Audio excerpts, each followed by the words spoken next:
Imagine standing in a world where one decision could end millions of lives, or save them. In the summer of 1945, the United States made a move that not only ended World War II, but also changed the way wars would be fought forever. But here's the twist.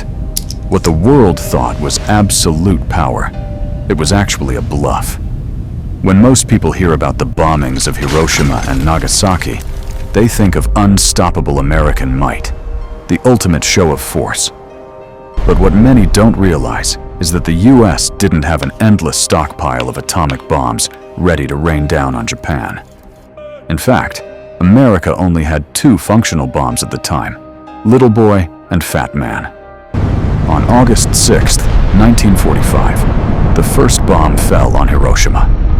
The devastation was unlike anything the world had ever seen. A single explosion flattened an entire city and killed tens of thousands in an instant. Yet, despite the unimaginable destruction, Japan did not surrender. Now, here's where the bluff begins. The United States had just one bomb left, and that's not much of a threat if the enemy realizes the truth. Dropping a single bomb might terrify, but it wouldn't guarantee surrender. Dropping two bombs, however, just days apart, painted a very different picture.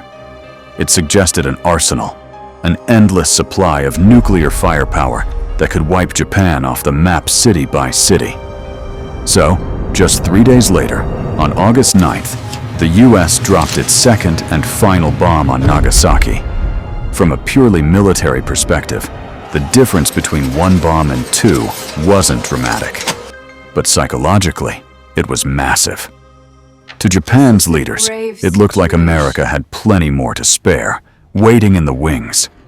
And that perception, more than the physical destruction, forced Japan to confront a terrifying possibility.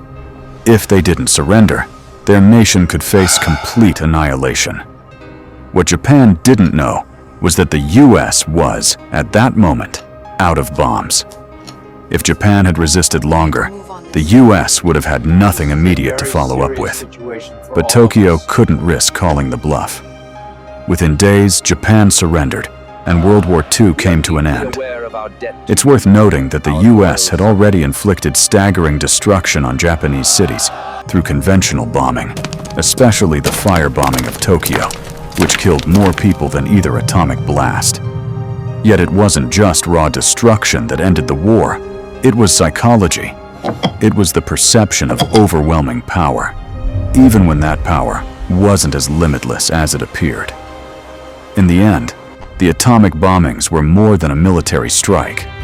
They were one of the greatest bluffs in US history, a calculated gamble that convinced Japan to surrender and reshaped the world forever.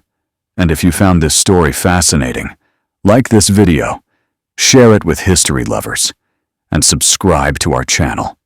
Pause for more incredible discoveries from America's past.